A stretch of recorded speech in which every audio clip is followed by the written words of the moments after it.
Hey guys, now welcome back. This is as much a return to the garage for you as it is for me, because I really haven't been in here in about a month and a half for almost anything, because I was finishing up the semester and finals and now quarantine. By the way, hope you're all healthy. Please stay, healthy, stay up. This is part one of a two-part video series where I'm going to talk about, in this one, roll center, suspension geometry related things, and I'll put a couple of links in the description to videos that are more in depth than what I'm going to cover here. If you want to learn more, I just want to keep this a bit short. Part two, I will be showing you what I've done to the V to help correct for the suspension geometry issues that you get when you lower a car, and show you sort of what I've done and a couple of the parts that I've purchased to help with that.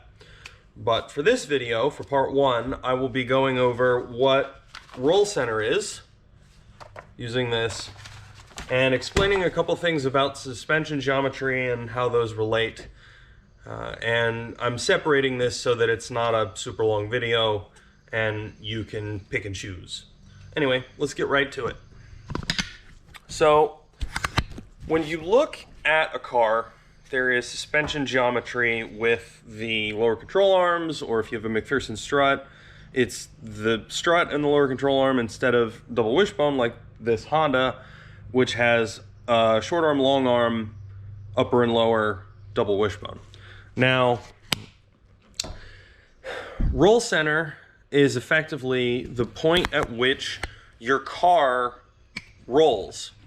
So when you take a corner and you turn left and your car leans right, the point at which it leans, like there's a center of that roll, right? Like it doesn't, there's a point at which that car rolls over when it does that. That is the roll center. Something to understand is your center of gravity, obviously, is not it's not the roll center. Your center of gravity is the center of mass for that area of the car, and that's different over the front suspension compared to the rear. So you do this for both the front and the rear independently, and depending on the relationship between, check the links out if you want to learn more. So you have your center of gravity, that's wherever it is on your car, and then you have your roll center, right? And they're a distance apart. By the way, these are both theoretical points. You can't go and physically find them. You have to sort of visualize it and do some representative analysis. They're a certain distance apart. You can think about this relationship sort of like a torque wrench, honestly. So you have the bolt you're trying to wrench over, and then you have the length of the torque wrench. And if you apply 50 pounds of force with a 1-foot torque wrench, you put down 50 pounds of torque on that bolt. If it's a 2-foot torque wrench, you double the amount of force and you put down 100 pounds. Same thing with the distance from your roll center to your center of gravity. It's how it works. So the farther they are apart, the more your car rolls. Look at a Miata versus a truck, for example. I mean, granted, there's other things that play into it, but that's the general understanding. The taller your car is, the higher the center of gravity compared to the roll center, the farther those are apart, the more your car wants to roll. You counter this with springs, any roll bars, sway bars, whatever, etc., etc. Here's the catch. When you lower a car, one of the things you're going after, if you're doing it for racing, is lowering the center of gravity. Well, that's good, but when you do that, you change the suspension geometry, so now the roll center is farther away from that center of gravity. So you've lowered the center of gravity, but you've lost some of the benefits of having a slightly closer distance between those two. So the point is, you at least for this, I want both. Maybe on other cars it works better the other way, but on this I want both. I want them to be slightly closer together, or closer to where they should be, and then I also want the car to be lower, because she's a big, tall fat Civic, and she needs all the help she can get. So let me show you the diagram here and walk you through a little bit of this. Now, if you see here, right, we have my rough drawing here. We have tires, chassis, the rear subframe, the diff mount, and then this is the upper link and the lower control arm on both sides. In the rear, I guess these are called an upper link because this is a trailing arm, but if you want to look at it, this is the upper control arm, this is the lower control arm, here's the trailing arm, right? So let me show you how you find your roll center first, okay?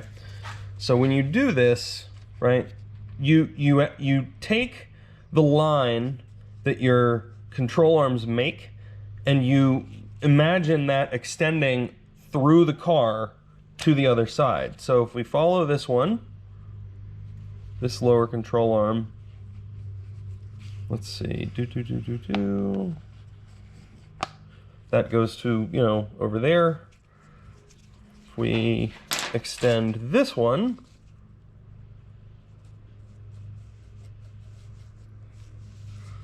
it goes that direction.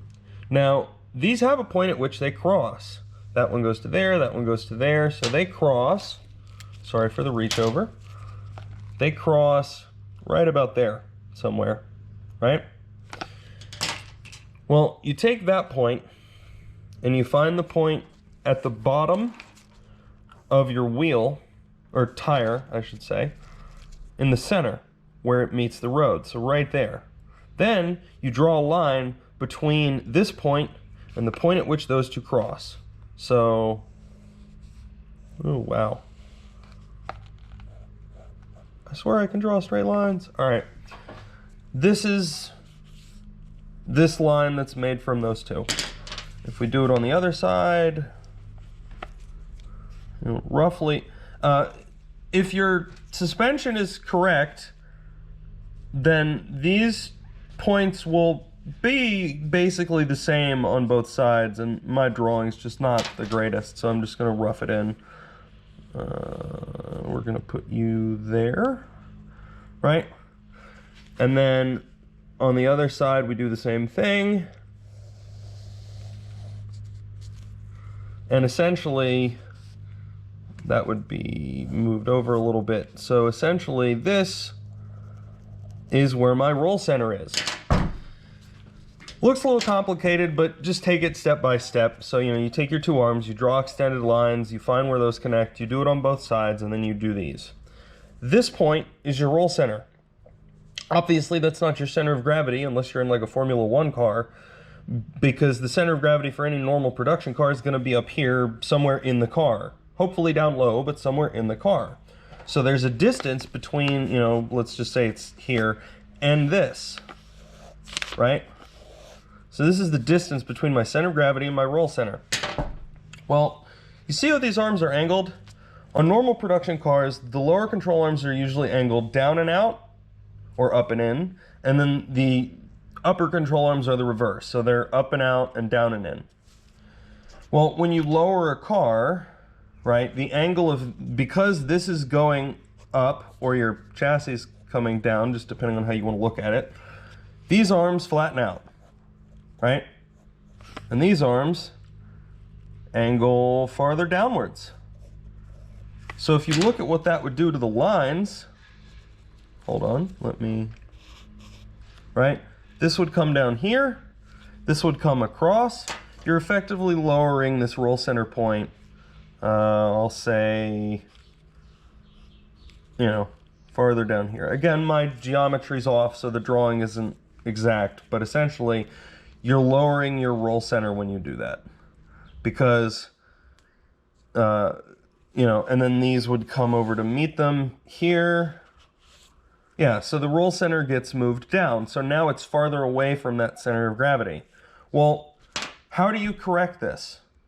How do you fix this? How do you make these arms have more of an angle and these arms have less of an angle so that it moves it back to where it should be? How do you do that? Well, on my V and I'm sure there exist parts for other cars. I have put parts in the V to correct for this. So they help return the angle of those control arms back to where they should be. And there's parts you can get for the lowers, and there's parts you can get for the uppers in the rear. And in the front, it's harder to do the upper. I'll explain it in the next video. I'll show you all that in the next video. But in the meantime, please stay healthy, guys, and welcome back to the garage. This is Go Stick or Go Home. If you have any questions about how this works, or if my explanation wasn't entirely clear, please ask. But there will also, again, there will be links in the description to other videos. See you in the next vid, guys. Peace.